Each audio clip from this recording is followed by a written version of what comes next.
Nous sommes à Bouzonville, une petite ville de 4000 habitants. On est situé à 5 km de l'Allemagne, une vingtaine de kilomètres de Schengen, la frontière luxembourgeoise.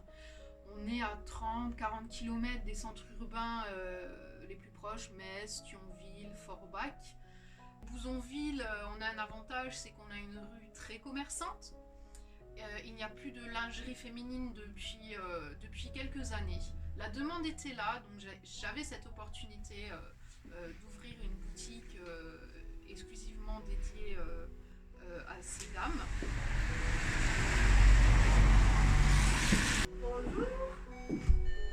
Bonjour madame. Qu'est-ce que vous avez de beau? Dites-moi tout, vous avez besoin d'un soutien-gorge? Oh oui, D'accord. Est-ce que vous préférez avec la coque, sans la coque? sans la coque. Sans la coque? Ouais. Au niveau de votre taille? Montrez voir comme ça à l'œil. Ok, je vois ce qu'il vous faut. Vous avez le temps d'essayer? Donc, Ok. de là, Zen Lingerie est née. La boutique a ouvert le 14 février et malheureusement fermée le 14 mars au vu de la conjoncture de ce qui s'est passé avec la Covid. Et là, à ce moment-là, qu'est-ce qu'on fait? Si on est seul, on prend peur, tout tombe à l'eau parce qu'on a des projets, on fait des bilans prévisionnels, ça se passe pas comme on veut. On se dit, mince, voilà, on perd 2 mois de trésorerie, on navigue à vue, on sait pas où on va. Et ça fait peur. Ça fait peur, il n'y a pas forcément les aides selon notre situation. Donc voilà, moi je fais partie de ceux qui n'ont pas pu en bénéficier. À ce moment-là, j'ai la réouverture au déconfinement. J'ai la chance d'avoir rencontré Frédéric, qui est notamment un voisin. Il est aussi analyste métier et activateur France NUM. Et il a été super parce que ensemble, on a réfléchi à toute la partie digitale. On a refait un bilan. On s'est rencontré avec Jennifer, elle habitait dans mon quartier, et c'est vrai qu'elle a montré très vite un vrai dynamisme, une vraie tonicité à entreprendre. Il n'y avait plus d'offres de lingerie à Bouzonville depuis quelques années, et puis c'est vrai que ça manquait. Le défi aussi, c'était d'adapter ce que je faisais dans les grandes organisations pour une petite TPE, un commerce avec un salarié, un stagiaire en milieu rural. C'est important aussi que, au-delà de son expérience de vendeuse, et elle a une très très belle expérience de vendeuse, elle apprenne aussi dans son accompagnement à être la chef d'entreprise, à être l'entrepreneuse. La question qu'il faut se poser, c'est qu'est-ce qu'elle doit faire aujourd'hui pour exister? Est-ce qu'elle peut simplement se contenter de vendre un produit? Et ça racole justement avec ce qu'on disait ici.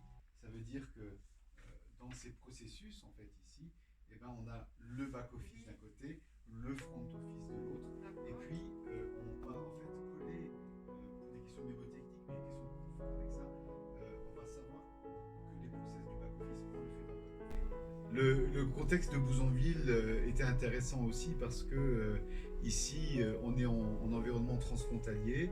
Le nombre de magasins aujourd'hui sont principalement dans les centres commerciaux. Les gens travaillent outre-frontières. Il faut savoir que les conséquences sont importantes pour les petits commerçants de centre-ville. Le nombre de mètres carrés, si l'on compte l'ensemble des surfaces commerciales en Allemagne, au Luxembourg ou en France, où les frontaliers vont faire leurs courses, est 3 fois plus important qu'en région parisienne. Ça a des conséquences pour une personne qui veut intégrer une boutique dans un domaine particulier qui est la lingerie spécialisée. Il y a quelques années, dans le commerce, on travaillait beaucoup dans le marketing transactionnel. Avec les processus, on a également travaillé dans un objectif, la gestion relationnelle. Ici, dans un milieu rural, on sait qu'on ne va pas être le vendeur qui fait le plus gros chiffre de vente de produits. Mais on sait qu'on vend autre chose. On vend du produit et on vend du service. On vend une certaine manière d'être, on vend de la confiance en soi. Et dans le monde de la lingerie, la confiance en soi, c'est extrêmement important. Et quand on vend de la lingerie, on vend aussi de la confiance en soi. Il a fait une étude de ce que j'avais, du potentiel et des solutions qu'il pouvait apporter. On a travaillé d'abord avec Jennifer, on a établi 4 objectifs issus des entretiens et du dialogue que l'on a mené pendant 3 semaines. On a essayé d'adapter un modèle de processus pour qu'elle distingue la partie qu'elle fait lorsqu'elle est chef d'entreprise, la partie qu'elle fait lorsqu'elle est chef de boutique, la partie qu'elle fait lorsqu'elle est elle-même vendeuse, et puis savoir qu'est-ce qu'on pourrait éventuellement externaliser vers des prestataires extérieurs. Aujourd'hui, elle a un comptable, elle l'externalise et elle ne fait que sa comptabilité journalière et elle laisse le comptable assermenté produire. Et ben c'est pareil pour d'autres fonctions que l'on pourrait en fait externaliser afin que bien sûr elle sache se reconcentrer toujours sur son cœur de métier. Le cœur de métier, c'était vraiment le domaine important. Mon action, elle a aussi consisté pas seulement à faire du digital, mais à l'accompagner depuis la CCI pour voir ce à quoi elle avait le droit, qu'est-ce qu'on pouvait faire avec, et lui donner des éléments de langage. Aujourd'hui, après 2 mois de travail, elle parle réellement de ce qu'elle fait dans son back-office et de ce qu'elle fait dans son front-office. Il y a au Luxembourg des groupes internationaux, des mastodontes qui ont plusieurs sites et qui vendent beaucoup de produits. Mais là où elle se place en fait sur un acteur local, au-delà d'un produit. Ce qu'elle vend, c'est du service, c'est de la confiance en toi, c'est une personnalité, c'est une ambiance. Le premier objectif qui était de faire un plan d'action numérique. Le second objectif, améliorer tout ce qui est les processus internes. Le troisième objectif, développer la clientèle. Et le quatrième objectif, être innovant.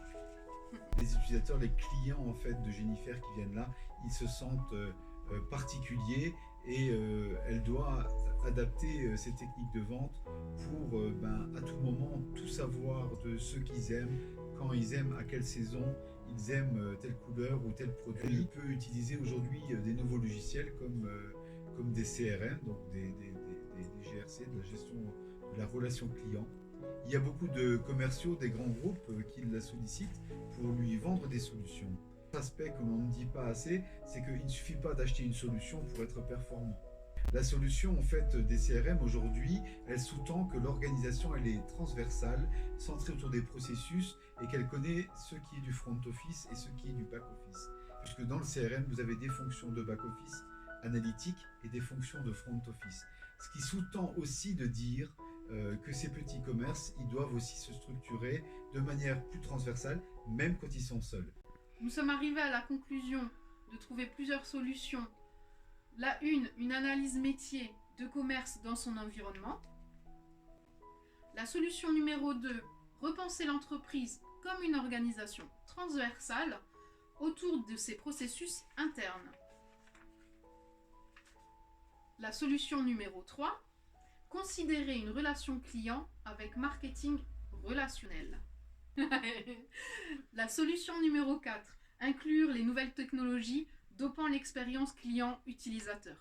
Le numérique aujourd'hui, c'est une opportunité pour les entrepreneurs comme Jennifer. Ça permet vraiment de gagner en efficacité, de gagner en efficience et d'accéder à des techniques de vente auxquelles les commerçants d'antan n'avaient pas vraiment accès, dans un monde qui est toujours de plus en plus compliqué, avec des consommateurs, des citoyens oui, mais des consommateurs qui sont de plus en plus exigeants et volatiles. C'était une difficulté pour l'analyste que je suis, d'adapter en fait ces modèles, de les simplifier, ces modèles de gouvernance avec la séparation des préoccupations pour un petit commerce avec une entrepreneuse qui est beaucoup au four et au moulin et qui doit, en plus d'être au four et au moulin, savoir quand est-ce qu'elle est au four et quand est-ce qu'elle est au moulin. Merci et c'était très bien.